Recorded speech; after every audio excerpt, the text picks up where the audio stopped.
All right, welcome to the new forecast webinar series. My name is David Margolin, and I'm today's host. I'm very excited to introduce today's guest speaker and a friend, Mr. Larry Cosgrove. Larry is the owner of WeatherAMERICA, where he's a consultant in weather forecasting for energy trading firms. Larry also conducts searches, training, and coaching of on-air and off-air weather talent for broadcast companies. Larry's goal is to provide traders and other industries with an accurate alternative to the major weather vendors.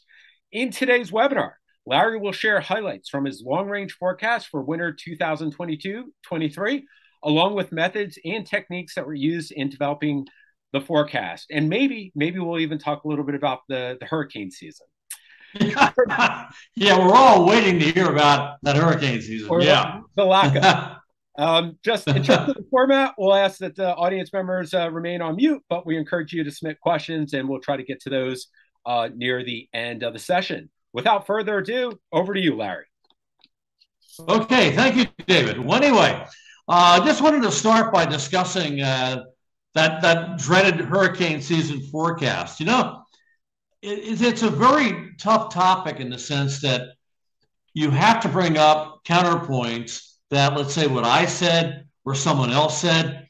And I prefer not to name names because they already know, what they've been going through and what they've had to deal with, because as we've gone now through August, and we've only had 3 named storms, and I will be honest with you, I think the only one that really deserved a name was Bonnie, which is way down in Central America. That's just the way it goes sometimes. Right. But the reason why it went the way it went was that very few paid attention to the upper level flow. One of which was you had advancing westerlies across the Pacific Ocean very early. You also had a very immense ridge of high pressure that stretched from, get this, the Gobi Desert west to Bermuda. Now, that in itself is rare, and that probably, if I had to look at one synoptic feature as to why things have been, deader than a doornail or look like they've been hit with a telephone pole, it's because of that ridge. Because what the ridge has done is 2 things.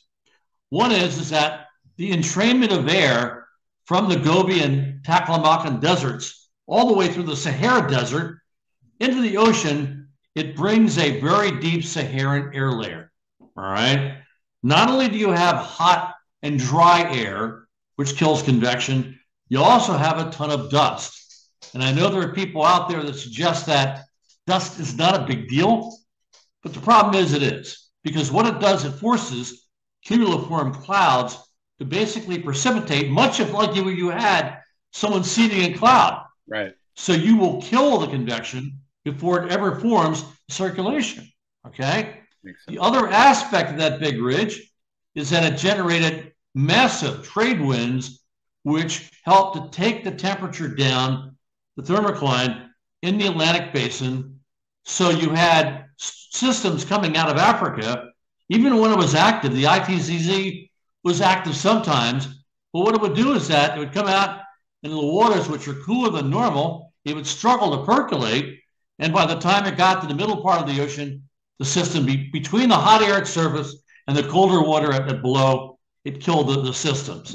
You had very little MDR activity, maximum development region. Okay, so that's the reason why things haven't gone and why they're still not going, because despite all the forecasts of a late season rally, it's not happened. Here we are, August 31st. All right. There are convective bands out there in the equatorial Atlantic Ocean, but they are still very linear looking and they're very straggly, because when you look at them, you got 2 conflicts here. You've got TUT signatures, tropical upper tropospheric troughs, all right? And you also got dry air flowing in. It's killing the convection. It's going to be a very tough row to get MDR-related circulations to the islands and the United States this year. More than likely now we're facing systems that develop in the Caribbean or Sargasso seas or Bermudic circulations. That is, you get a stranding of convection like we got now, over the ocean, and maybe something will develop. It also tells you something too. Because of the westerly flow aloft, and it's very pervasive, there's no way you're likely to get anything in the Gulf of Mexico. I know I took some heat 3 weeks ago from, get this, two meteorologists who are friends of a former Facebook friend of mine, because I couldn't put up with this. It's like, well, you're the only one saying this, that we're not going to get anything, And I said, I'm saying this for a reason. Check the upper flow.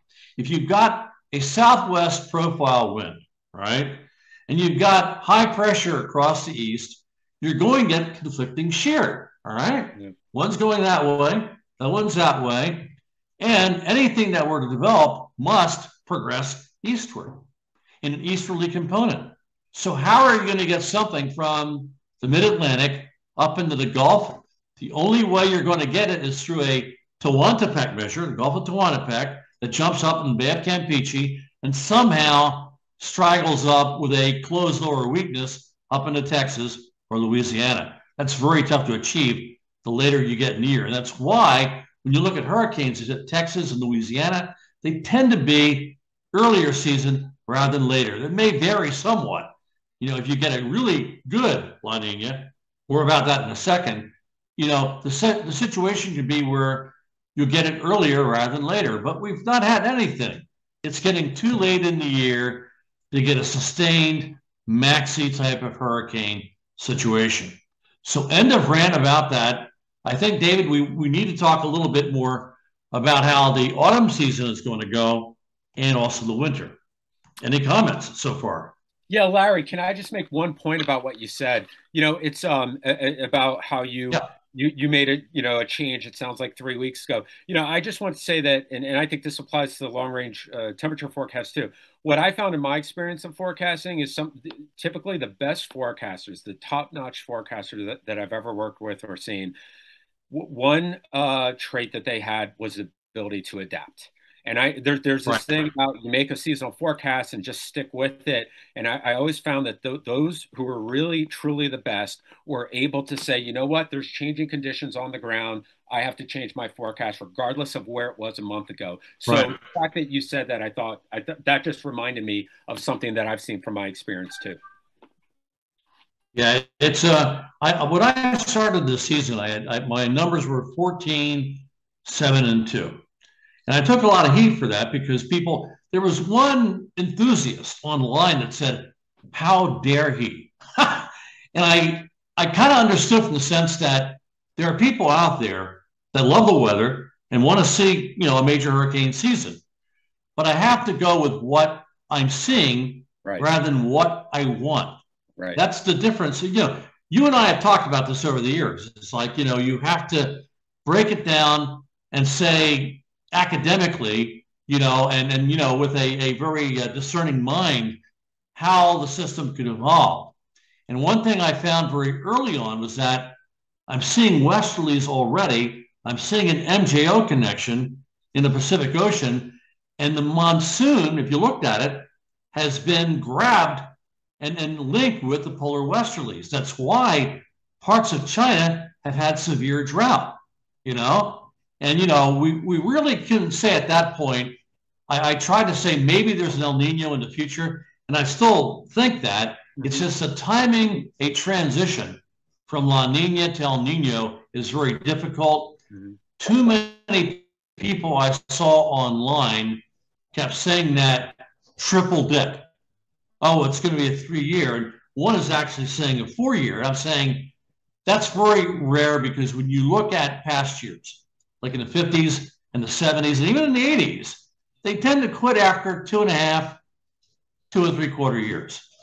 So it's improper to call them a 3-timer because odds are it won't do that. If you look at least our base, we've got 74 years of data, which we can say for a relative sure of how long a La Nina or El Nino will last. Right. And this is a very rare animal here because while it's been long, it's not been behaving in the typical fashion. And I can say this because you recall what happened in 2021 with the winter. We had that shock 7 to 10 day cold wave, I call them a dam break, where you get a bomb out situation with a storm and the cold air transverses very rapidly southward. And I'd said to them, I said, look, for a La Nina, that's really not, Texas, you should be able to buck the cold trend, It happened again, this year. And I'm looking at this, I'm saying, okay, why are we having these westerlies very early on in the upper atmosphere? Why is this massive ridge not getting over into the US full time? Oh, we know it's out in Asia, and then through Northern Africa. And it had that little gobble in, where it got up into Europe that one time, where London hit like what, 41 Celsius? Right. But it didn't properly extend here. It got hot, and I said it would get hot, but the problem was I knew there'd be an end date to that heat, and sure enough, there was. When we had all that big rain in Dallas, last week, here's where things are at. This La Nina is unstable. It's likely not going to last all that much longer. And when you have a situation like that, it's not smart to go with typical La Nina, Right. Well, I guess folks who are tuning in here are getting two for the price of one. A little bit of hurricane season attribution, and maybe now is a good segue to hear a little bit of teaser about what's going to happen this winter. Yeah. It's been the big topic because it's been a while since we've had a real hammer winter. It's like the last time we could say that happened was what, 2014-15. That was a good one. It's familiar to me for this reason. I had called early on for a good winter, but I felt there'd be a break in there, and there was in January. It was kind of like normal, and then February and March was like, okay, a visit to the planet Hoth. Remember the ice planet on Star Wars? And it's like, it was crazy because it went down and it stayed down.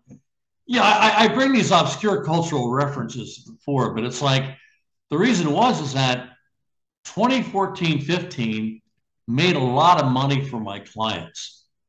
2013-14, which was also, as you recall, very cold, and it was active and stormy and all that, that didn't do so well because people all banked on the larger vendor forecasts, which were relatively mild, And the reason why those forecasts were mild is that in previous years, when there was a weaker La Nina or something, people would go cold and it was mild,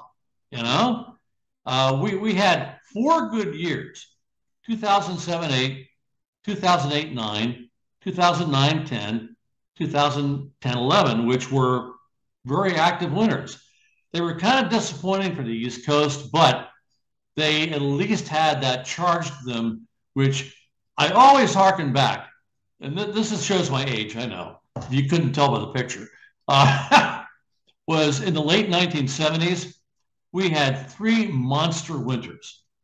And I only know because I was a graduate student then. And people were always on me saying, well, before you came out here, we had mild winters in Kansas. It was all my fault, And then, it's not that I attract bad winters, but I've gotten to specialize in them. And what I'm seeing this year, without saying verbatim there's a bad winter coming, is that it's going to be very interesting because I want to try and see if we can do this split screen thing again. Yeah, sure. Screen share. Okay. And here we go. Sure. This is the analog derived forecast for December. Now, someone might say, well, it looks pretty warm in the south and east. Maybe, but I want you to pay close attention to a negative EPO derived ridge structure. You see it southwest of Alaska, all right? And also that very deep purple anomaly in Canada and the northern US. What that's telling you is that there's a cold air dome building there in December. And after a herky-jerky October, November, where things change a lot, I'm seeing this going on And I'm thinking, maybe we're going to have a very interesting winter. I'm going to get out of this for a second and talk to you about this and why I'm going with these analogs and what they mean. I put out my early seasonal anomaly forecast last week. All right. Now, what I do in August is that I forecast, first of all, the fall. All right. And I'm getting an internet connection warning here, so bear with me. But also what I do is I give a preview of December, January, and February. All right. Because the traders that I work with want to know, is there going to be something funky going on, this winter? Right. And I said, what I do is that I take the analogs I've derived for the fall and continue them a piece December, January, and February. Now, I usually give my update a week before Halloween, all right, for the actual winter, where we talk about November, but we also go into depth with December, January, February, and March. Because remember, calendar winter ends in March. And it's always unwise, we've seen over the years, to abandon March to the spring, because it is a transitional month, but it also, favors something where you're going to have a cold period somewhere in there if you've got the right conditions. And I'll summarize by seeing what I've seen. One is that we've had a volcanic eruption that mattered in the tropics, Tonga, all right?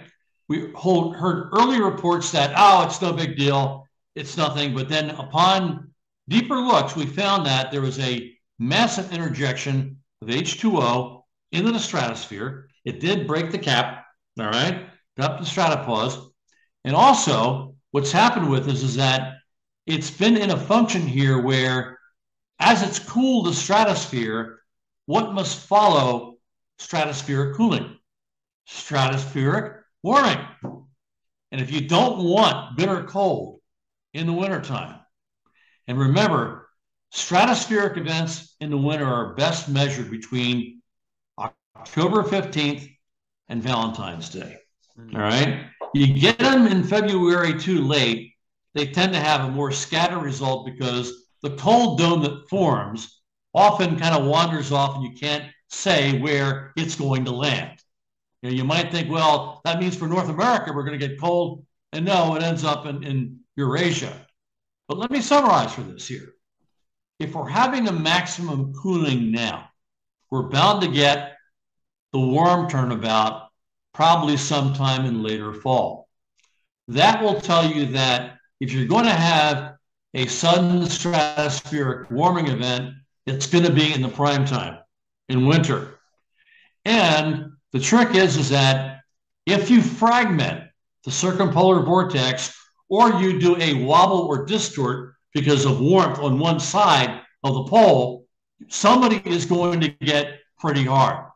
And what I did is that I factored in the one season which seems to follow the tropical conundrum we've had this year, 2013, remember that?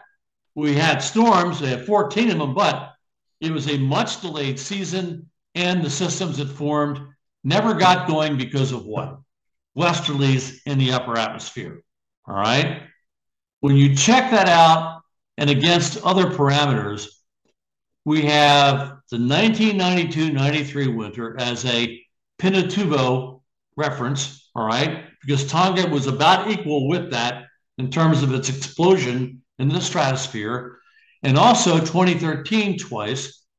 And when you factor in that you're having La Niñas that harken back to the 50s and 70s, where you had interjections of bitter cold, like we've had the past 2 years, what I'm saying to you is that we have to prepare for a massive deviation this winter across the eastern 2/3 of North America. Because you saw with that graphic that we have all kinds of ridging, strong ridging in the eastern Pacific Ocean. Negative EPO, anybody? Huh? Yeah. And then a year later, you also have a tendency for Icelandic blocking and a negative AO. And a funny thing about Icelandic blocking with an NAO signature, all right, different than Greenland blocking is that it often promotes large-scale icing events rather than snow in the eastern portions of the Midwest, St. Lawrence Valley, lower Great Lakes, and Appalachia. All right. So here's your conundrum here is that you've already can see in February some potential for a large icing event. December, you could have a large cold explosion coming the last part of the month. January, you're going to have, it looks like a large backlog away from the East Coast. Now, here's the problem with the East Coast. If you get the boundary setting up offshore, what's going to happen? You're going to get snow, a la 1995. This could be a very promising winter for people that love snow, ice, and injections of bitter cold east of the divide. I'll say it now. Well, that's provocative. Yeah, I mean, it's something I've told my clients. It's like, it's not telling them exactly what's going to happen, but it's also saying that the ducks are lining up for us to finally break out of our misery of like, what, 5 winters in a row that really didn't mean anything. Yeah, 2016-17 was okay in the end because you got snow in late season. But my thinking is that we're going to get something in that family there of 2007, 8, 2009, 10, 2000, 10, 11, where it kind of works itself up and you have a pretty good chance at getting some wintry, harmonics there together, which are going to please a lot of people who like snow and ice. But this is what I'm going to say. Like I said, one thing I won't do, and you've seen this with me in the past years, is that like in a basketball game, sometimes what do you got to do? You got to take the shot, And I'm not taking a shot right now, but you know what?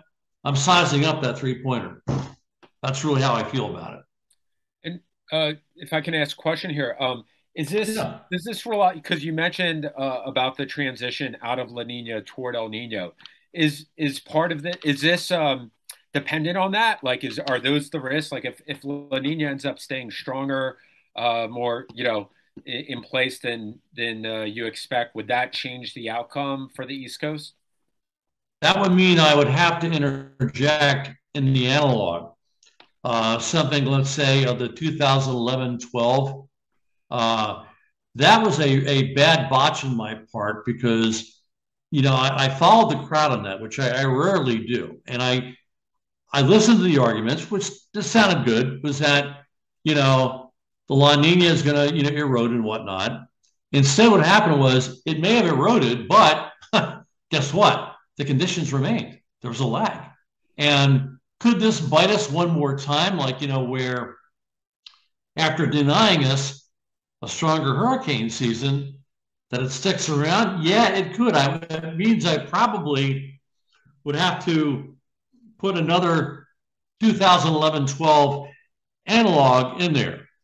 I've already got 2016 in there, but that's, like I said, that's a halfway favorable because you had that, later February, March, early April, snow situation that kept cropping up because, it was cold. But it's one of the danger signs with any La Nina that lasts is that will it finally exert an influence?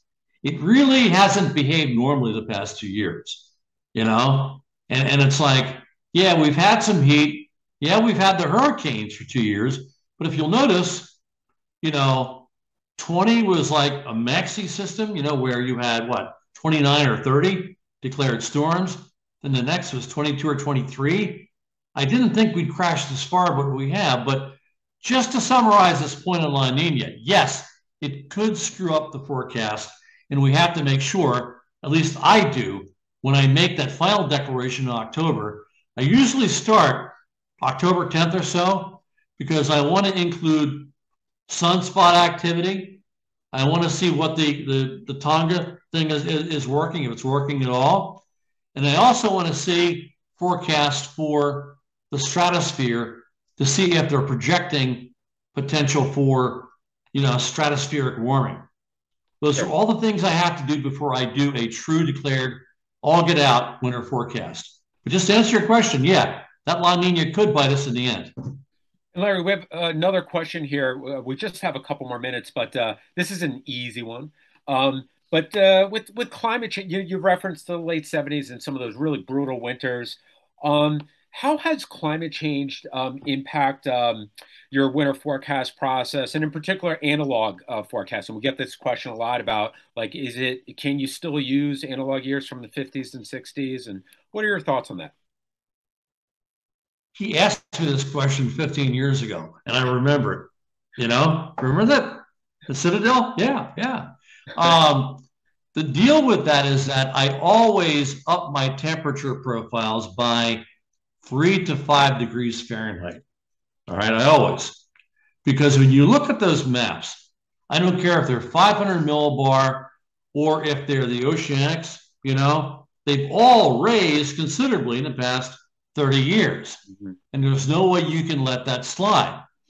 I get into a battle all the time with what do you want to call them? The deniers or the cynics, and I'm not in those camps. It's like, yeah, sometimes I think that the warming aspect and the global climate change has been overhyped or misdirected, but it's there. And I'm not one to ignore that. So what I'll do is that when I make my forecast, the final one for winter in October, I'm going to go through when I make my hand drawings, add 3 to 5 degrees off the profiles that may have been generated in part from the 1950s and the 1970s. It's tough to do because when you look at those older maps, you'll see there's lots of blue, Yeah. And as someone who lived in those days, I remember back to 1957, okay? Before that, I had 2 years under my belt, so you can't hold it against me about like having a visual remembrance. But I remember that even going to school in the 60s, that cold snaps would get you down below zero in Philadelphia, Yeah. It's awfully tough to achieve. It was a shock to me that when we had that February 2021 thing here in Texas, to my shock, it got down to 7 degrees Fahrenheit in Hockley, northwest of Houston. The airport got down to 12. That is something for this part of Texas, really is. But what happened? It didn't last. We had colder air, 7 to 10 days, and it was gone. And part of the reason it was gone, I've always extended a reminder about this, is that in this day of global warming, climate change, call it what you will, you must accentuate the temperature ranges to make an accurate forecast. You cannot take verbatim what happened back then. And if you do, you can only do so for a day or so. Because let's face it, we live in a different world than we did when I was first born. Well, Larry, I wish we could spend some more time here, but unfortunately, that's all the time we have today.